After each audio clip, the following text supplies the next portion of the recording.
ناظرین اس پروگرام کے اندر میں عرض کروں گا کہ تیمم کے حوالے سے کہ تیمم کرنے کا کیا طریقہ ہے، تیمم کے فرض کتنے ہیں اور تیمم کی سنتیں کتنی ہیں، انشاءاللہ وقتاً فوقتاً انشاءاللہ بیان کرتا رہوں گا۔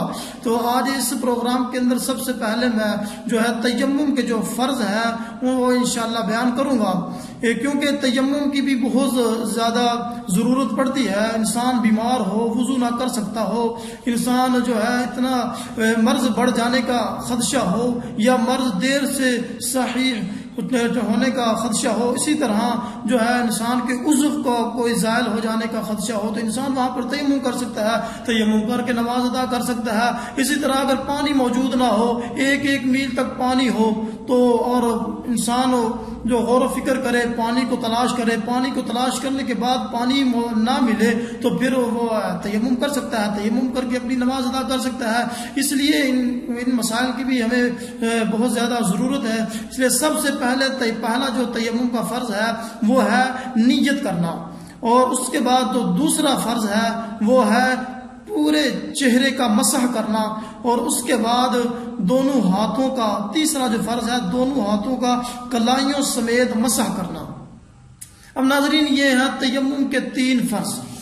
اب سب سے پہلے جو ہے پہلا فرض ہے وہ نیت کرنا ہے۔ نیت اگر انسان نے نہ کی، نیت کرنے کے بغیر انسان اگر تیمم انسان نے کیا اور چہرے کا بھی مسح کر لیا اور جو ہے بازوں اور کونیوں سمیت اچھی طرح مسح کرتا رہا، جناب اچھی طرح مسح کیا، کوئی جگہ جو ہے وہ اس نے نہ چھوڑی، مسح مکمل کیا، لیکن اس نے نیت نہیں کی تو اس کا ناظرین تیمم نہیں ہوگا، کیونکہ تیمم فرض ہے۔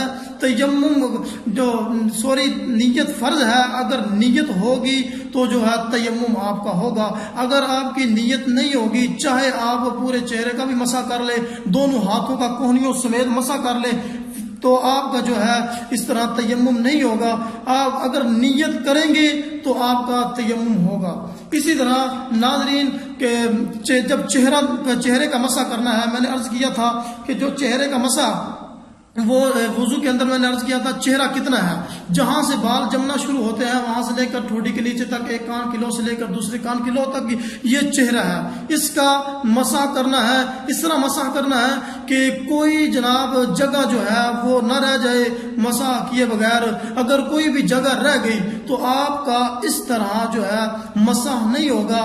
خاص کر کے آپ نے ان باتوں میں ان کا خیال رکھنا ہے کہ داڑھی پر اور جو انسان کی مونچھیں ہیں ان پر اچھی طرح مسح کرنا، اور جو یہ بھومیں ہیں ان کا بھی اچھی طرح مسح کرنا۔ اسی طرح ناظرین جب کسی عورت نے کوئی جناب ناک پر کوئی پھول وغیرہ پہنا ہے یا کوئی اس طرح کا کوئی بھی مطلب کانٹا وغیرہ پہنا ہوا ہے، اسے اتار دے۔ اگر اس کو اتار کر وہ مسح کرے گی تب اس کا مسح ہوگا، اگر اس نے نہ اتارا تو پھر مسح کیا تو اس طرح اس کا مسح نہیں ہوگا، اور اس طرح اس کا تیمم بھی نہیں ہوگا۔ اسی طرح ناظرین دونوں ہاتھوں کا کونیوں سمیت جب مسح کرنا ہے تو جو ہے بعض جو ہے عورتوں جب مسح عورتوں کے لیے یہ بہت احتیاط کی بات ہے کہ عورتیں اس جو احتیاط ضرور کریں کہ جب تیمم کرنا ہے، تیمم کے اندر جو ہے عورتوں نے چوڑیاں وغیرہ پہنی ہوتی ہیں اور کنگن وغیرہ پہنے ہوتے ہیں، اسی طرح اور زیورات انہوں نے پہنے ہوتے ہیں،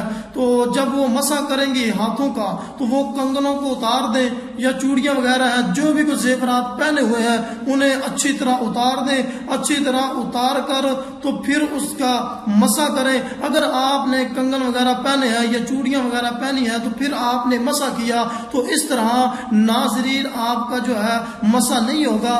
میری مائیں بہنیں توجہ سے اس مسئلے کو سماعت کر لیں کہ اگر آپ نے کنگن وغیرہ پہنے ہیں یا چوڑیاں وغیرہ پہنی ہیں یا کوئی بھی زیورات اگر بازوؤں پر آپ نے پہنے ہوئے ہیں انہیں اتار کر مسح کریں گی، نیچے مسح کریں گی، اور اگر انہیں پہن کر مسح کیا تو اس طرح ان کا مسح نہیں ہوگا۔ تو جب مسح نہیں ہوا تو تیمم بھی نہیں ہوگا۔ اور اسی طرح جو ہے مسا جب کرنا ہے دونوں ہاتھوں کا تو وہ طریقہ کار میں انشاءاللہ آپ کو عرض کروں گا. جو ہے تیمم کا جو مسنون طریقہ ہے وہ انشاءاللہ میں آپ کو جو ہے آئندہ جو پروگرام ہے انشاءاللہ اس میں عرض کروں گا. لیکن جو اس پروگرام کے اندر ان باتوں کا آپ نے ضرور خیال رکھنا ہے کہ جب بھی نیت کر کے آپ نے تیمم کرنا ہے، نیت یہ فرض ہے. اگر نیت کے بغیر آپ نے تیمم کیا تو جناب آپ کا تیمم نہیں ہوگا، چاہے آپ ایک مرتبہ، دو مرتبہ، تین بار ہی کیوں نہ مسح کر رہے ہوں. چہرے کا، بازوؤں کا، جتنی بار بھی آپ نے مسح کیا آپ کا تیمم نہیں ہوگا. اگر آپ نے نیت کر لی، نیت دل کے ارادے کا نام ہے. زبان سے کہنا کوئی فرض نہیں، کوئی واجب نہیں. نیت جو ہے دل کے ارادے کا نام ہے. دل میں اگر آپ نے نیت کر لی، نیت اس طرح کرنی ہے کہ اگر آپ نے نماز پڑھنے کے لیے جناب تیمم کرنا ہے تو دل میں ارادہ کرے کہ میں نماز پڑھنے کے لیے تیمم کر رہا ہوں، پاکی حاصل کر رہا ہوں. یا آپ جو ہے آپ پر جو جنابت لاحق ہے، آپ جو غسل کے لیے آپ تیمم کر رہے ہیں تو پھر دل میں ارادہ کر لے کہ میں طہارت حاصل کرنے کے لیے جو تیمم کر رہا ہوں. اسی طرح ناظرین جب کسی بھی عبادت کے لیے جب بھی آپ نے تیمم کرنا ہے تو آپ دل میں ارادہ کریں کہ میں پاکی حاصل کرنے کے لیے تیمم کر رہا ہوں. جب آپ دل میں ارادہ کر کے آپ تیمم کریں گے تو پھر آپ جو ہے آپ کا تیمم صحیح ہوگا. اگر آپ نے نیت کیے بغیر تیمم کرتا رہا تو پھر آپ کا جو ہے اسی طرح تیمم نہیں ہوگا. اچھی طرح آپ نے دونوں ہاتھوں کو جو ہے کوہنیوں سمیت آپ نے مسح کرنا ہے، کیونکہ کوئی جگہ اگر ایک جو ہے بال برابر بھی جگہ جو ہے آپ کی رہ گئی تو آپ کا تیمم نہیں ہوگا. اور اچھی طرح آپ نے دونوں بازوؤں کا مسح کرنا ہے، چہرے کا مسح کرنا ہے، نیت کرنی ہے. یہ چیزیں بہت ہی ضروری ہیں. انشاءاللہ آئندہ پروگرام کے اندر میں بتاؤں گا کن چیزوں سے تیمم ہوتا ہے. بس اتنا یاد رکھ لیں کہ جو چیز زمین کی جنس سے ہو اور اسے آگ نہ پگھلا سکے نہ جلا سکے تو وہ زمین کی جنوں سے ہو، ہر اس چیز سے تیمم کرنا جائز ہے.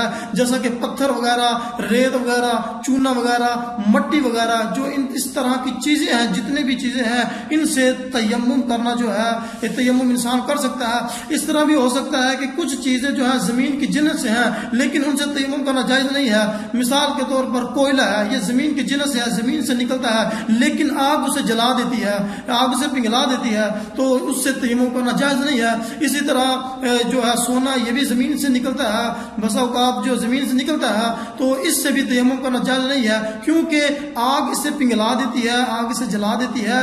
ناظرین وہ چیز زمین کی جنس سے ہو اور اسے آگ نہ پگھلا سکے نہ آگ اسے جلا سکے، ہر اس چیز سے تیمم کرنا جائز ہے.